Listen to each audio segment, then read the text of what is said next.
Bom dia, pessoal do terceiro ano, espero que esteja todo mundo bem aí. Vamos iniciar essa aula referente ao PET 3, a quarta semana, a última semana, né, dessa edição do PET. Lembrando que semana que vem a gente inicia o PET 4, ok? E para a gente iniciar essa aula, eu vou recomendar 3 textos aqui para vocês, né? Um sobre o comunismo, o outro sobre a Guerra Fria e outro sobre as revoluções comunistas de China e Cuba, tá bom? Eu não vou fazer a leitura desses textos para não ficar estendido muito o vídeo, mas eu vou deixar aqui o link, né? O link desses três textos aqui para que vocês possam acessar e fazer a leitura para um melhor aprofundamento do tema, tá bom? São textos bem legais aí, espero que vocês gostem.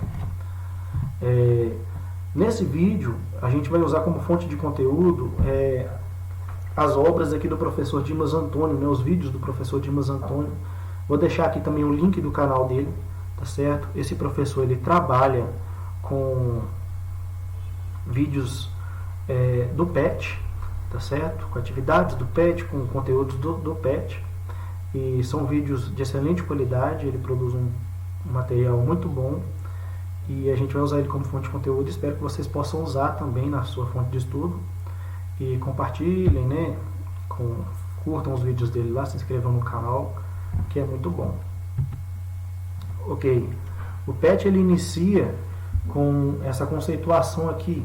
O tema é a afirmação das superpotências, os Estados Unidos contra a União Russa Socialista Soviética, beleza? Dando continuidade ao contexto da Guerra Fria.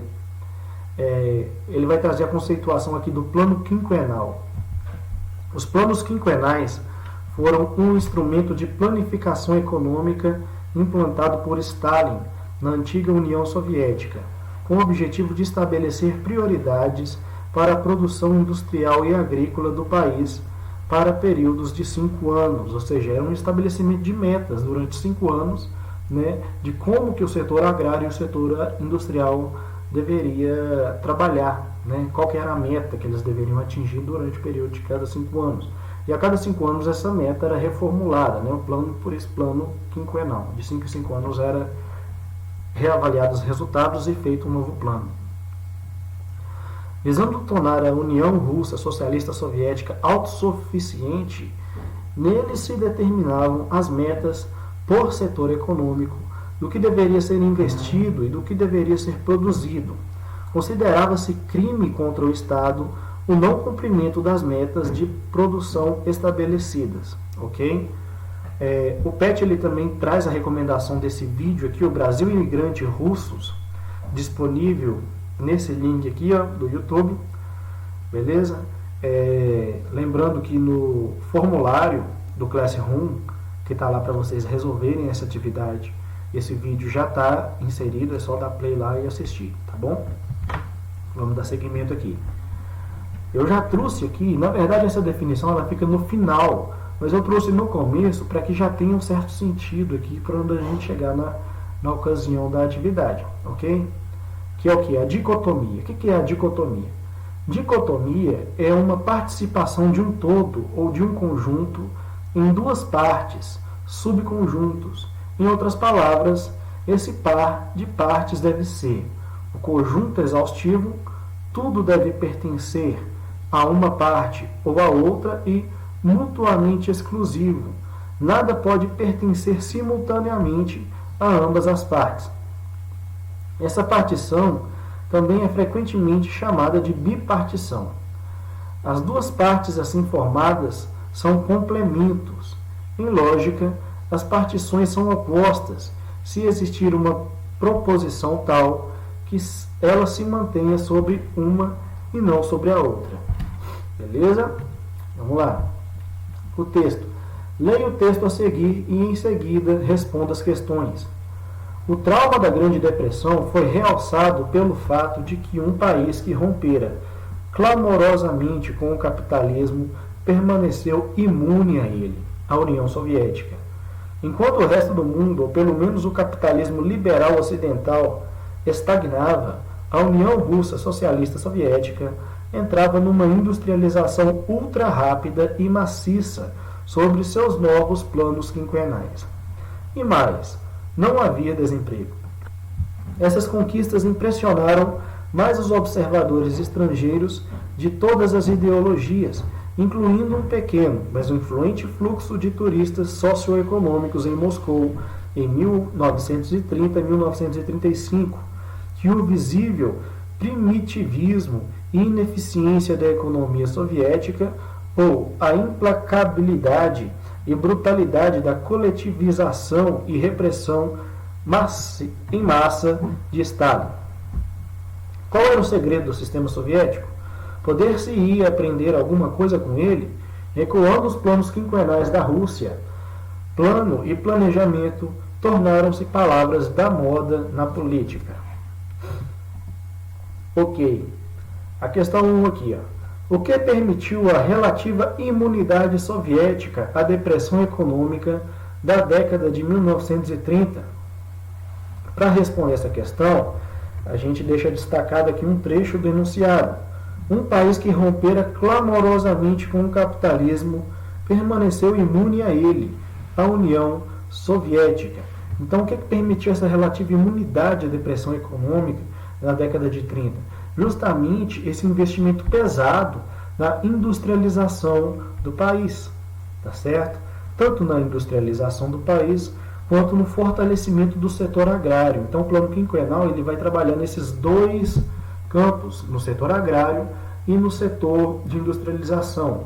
E como havia um investimento massivo sobre esses setores, ok? Isso acabou gerando uma certa blindagem da Rússia em relação à crise que todo o setor, todo o bloco ocidental vinha enfrentando. 2. Explique por que o modelo soviético despertou a atenção dos analistas econômicos na década de 1930. O trecho do enunciado aqui ele pode servir como referência de resposta.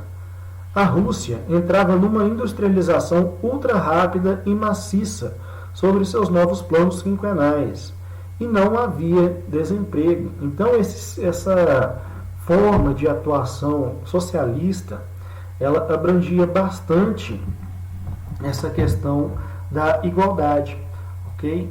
Então, a partir do momento que a Rússia implanta seus planos quinquenais, com forte investimento na indústria e forte investimento no setor agrário, ela acaba tendo a atenção desses analistas, porque enquanto todo o bloco ocidental está sofrendo, está penando lá por causa da crise de 1930, de superprodução que surgiu lá nos Estados Unidos, a Rússia está mostrando bons resultados nesse contexto de causa aí, em relação aos países capitalistas. Leia o texto a seguir e responda. É intolerável e estranho ao espírita do marxismo-leninismo exaltar uma pessoa e dela fazer um super-homem dotado de qualidades sobrenaturais, semelhantes às de um deus. Esse sentimento a respeito de Stalin existiu durante muitos anos. Após a guerra, a situação só se complicou. Stalin tornou-se ainda mais caprichoso, irritadiço e brutal. Aos seus olhos, numerosos militantes se tornaram seus inimigos. Tudo ele decidia, sozinho, unicamente, sem consideração por qualquer um ou por quem quer que fosse. Tá certo? Esse é um trecho aqui do Nikita Khrushchev, que inclusive foi um dos assessores do Stalin, esteve muito próximo ao Stalin durante o período do seu governo, da sua ditadura, e vai acabar assumindo as rédeas da Rússia após o falecimento do Stalin. Ok? Vamos lá. Questão 1. Discuta com o seu colega a contradição apontada por Khrushchev e o projeto socialista e o regime stalinista. Tá certo? Então, como que acontece essa contradição aí entre a forma que se deu o governo de Stalin, e o projeto anterior ao governo de Stalin, que seria o projeto socialista lá do Lenin, da Revolução Russa lá de 1917. Como que saiu dos trilhos aí do plano socialista, né, que a Revolução de 1917 soviética teve para o seu território. Trecho do texto do enunciado pode servir como referência de resposta para a gente. É intolerável e estranho ao espírita do marxismo-leninismo exaltar uma pessoa e fazer dela um super-homem dotado de qualidades sobrenaturais, semelhantes às de um Deus. Então, essa exaltação à imagem de um governante, ela não é muito bem vista pelos ideais socialistas, né? Mesmo porque o socialismo ele trabalha com um preceito de igualdade. Então, a ideia não é colocar um governante acima de tudo. Na verdade, o governo ele não vai servir para exaltar uma figura, né? Levantar um ditador, não, mas sim para planificar a sociedade, evitar que haja desigualdade entre as classes sociais. O que era feito, né, pelo contrário dos planos, né, dos ideais socialistas, era feito de forma intensa pelo Stalin. Se a gente pesquisar no Google aí, Stalin, a gente vai ver várias imagens exaltando, né, a figura dele como político. Ele segurando uma criança, né, ele sobre um monte de operários, assim, ele sempre sendo representado como aquela figura que vai levar a Rússia ao progresso, ao futuro, né, e é tudo graças a ele, tudo, né, pela ação dele, né, pelo poder, pela força, da personalidade, da figura dele como governante, como líder daquele país, daquela sociedade. Esse sentimento a respeito de Stalin existiu durante muitos anos.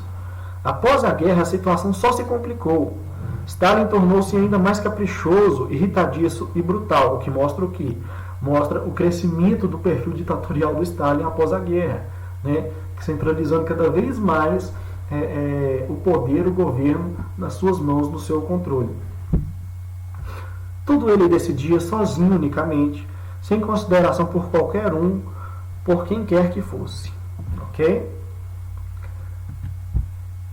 E depois o Pet ele traz esse texto aqui pra gente sobre a Revolução Socialista Chinesa. Vamos fazer a leitura do texto aqui.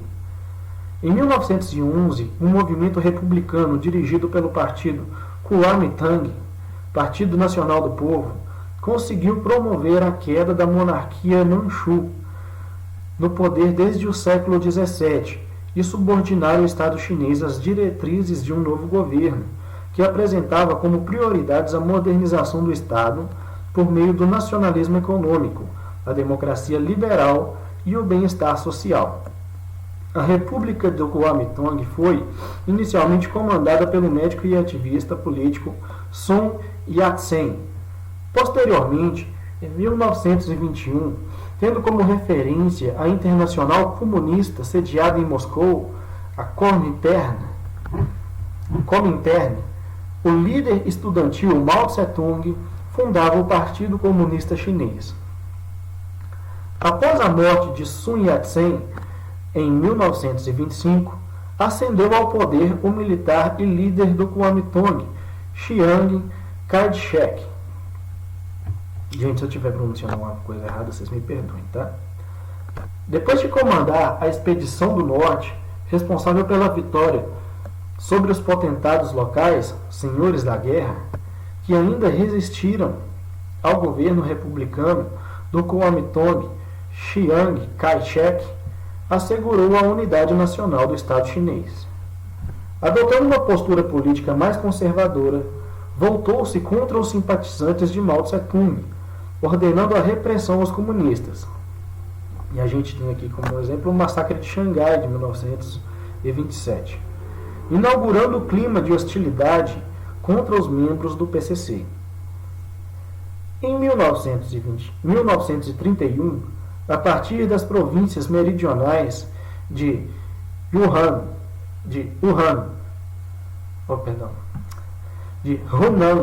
e Jiangxi, Mao Tse-tung articula um movimento revolucionário contra as forças do Kuomintang, defendendo a tomada do poder através da luta armada orientada pela tática de guerrilha.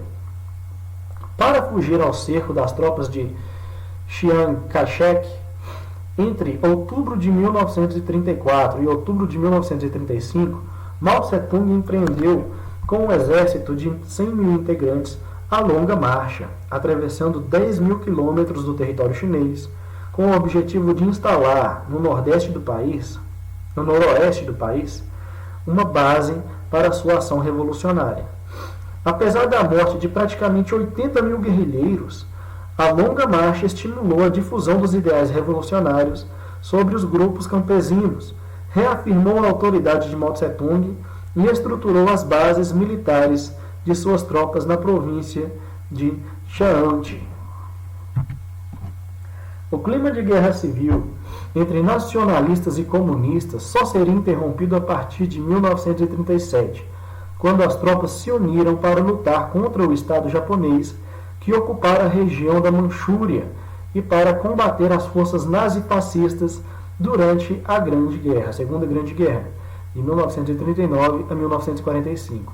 Então, gente, durante essa marcha aí do Mao Tse-tung, ele foi conquistando, foi ganhando mais adesão dos grupos campesinos do Noroeste à sua causa comunista. Só que nesse período estourou a Segunda Guerra Mundial. Então, nesse momento, ele que representava a oposição contra os nacionalistas, contra o grupo republicano, ele acabou se unindo ao governo para enfrentar as ameaças nazifascistas, ok?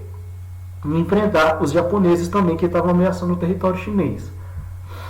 Então, vamos lá. Com o término da Segunda Guerra e a expulsão definitiva dos japoneses do território chinês, o contorno de guerra civil entre nacionalistas e comunistas restabeleceu-se. Então, após acabar a guerra, essa união, essa unidade, essa aliança que os comunistas fizeram com os republicanos acabou.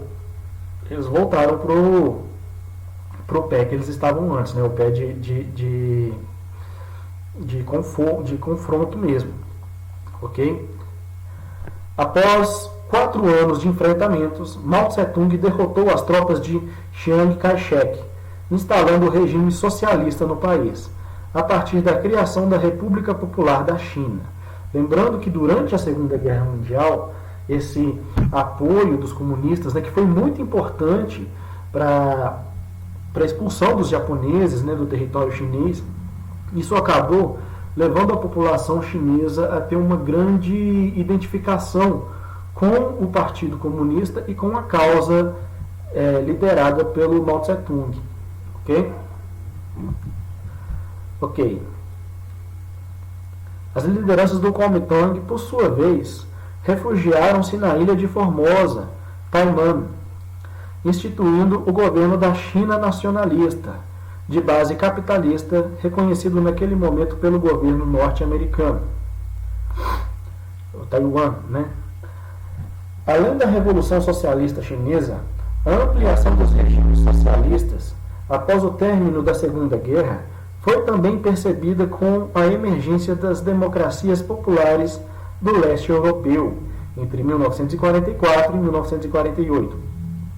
Paralelamente, merecem destaque a instituição da República Democrática da Coreia, em 1948, a República Democrática do Vietnã, em 1945, a adesão da República de Cuba ao marxismo-leninismo, em 1961. No continente africano, as guerrilhas nacionalistas do Movimento pela Libertação de Angola e da Frente de Libertação Moçambicana assegurariam a implantação do regime socialista nesses dois países a partir de 1975. Então a gente vê aqui durante esse período a expansão do comunismo como um regime político, formando os contornos que vão dar forma à Guerra Fria, que vai ser essa disputa entre o bloco capitalista e os países que formam o bloco comunista. Leia o texto a seguir e responda. Cercada por mitos e impregnada de intensa propaganda oficial, a expressão Guerra Fria se baseia num princípio fundamental. A partir do fim da Segunda Guerra Mundial, e particularmente a partir de 1949, ano em que a União Soviética produziu sua primeira bomba atômica, Tamanho era o poderio militar nuclear dos Estados Unidos e da União Soviética que evitavam se destruir, passando a se chocar diplomaticamente em locais onde não haveria risco de conflito nuclear. Ou seja, apesar de não haver um conflito direto, né, entre forças, entre armas, pelo lado dos Estados Unidos e da União Soviética, assim, havia um conflito, mas um conflito por influências em certas áreas. Havia um país lá, né, que estava, por exemplo, o Vietnã, que estava sofrendo uma forte ampliação, né, dos ideais comunistas em seu território, e os Estados Unidos foi lá e mandou suas tropas, né, para tentar evitar o avanço dos comunistas sobre o território do Vietnã.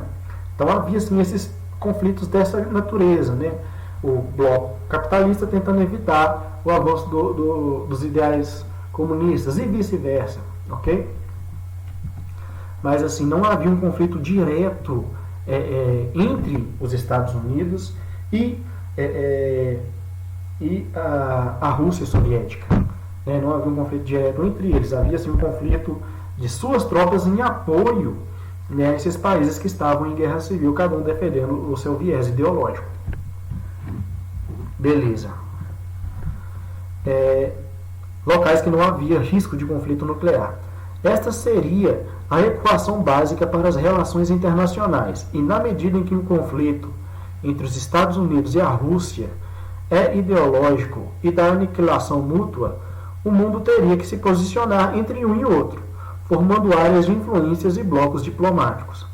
A verdade oficial, proclamada tanto pelo governo norte-americano como pelo governo soviético, que a propaganda incutia em uma ou outra população, era que, enquanto uma nação tentava se defender, a outra se expandia, e tudo não passava de uma formidável luta entre a liberdade e a tirania, a defesa da paz contra o expansionismo militarista.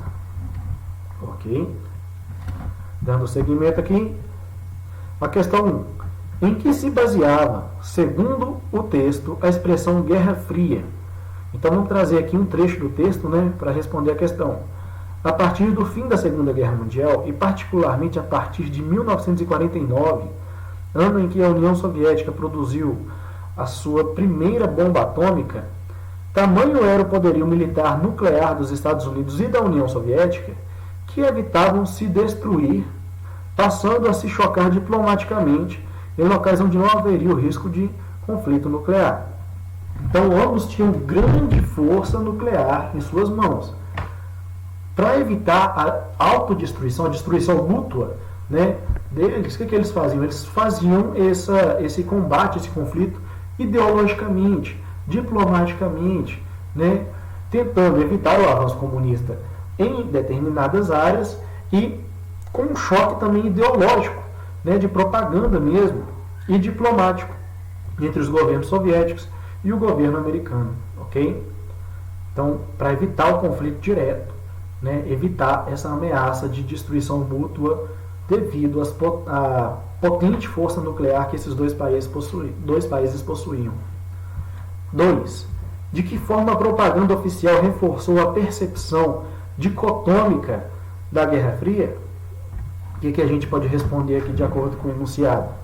A verdade oficial, proclamada tanto pelo governo norte-americano como pelo governo soviético, que a propaganda incutia em uma ou outra população, era que, enquanto uma nação tentava se defender, a outra se expandia, e tudo não passava de uma formidável luta entre a liberdade e a tirania, a defesa da paz contra o expansionismo militarista.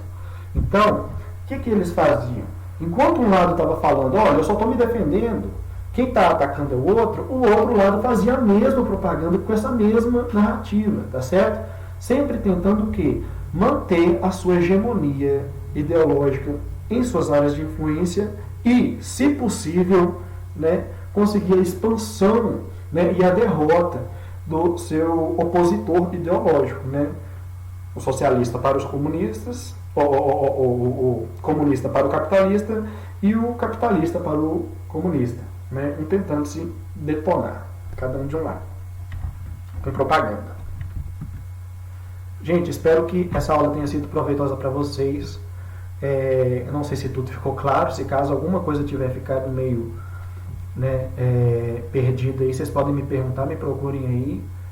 E semana que vem a gente inicia o PET 4.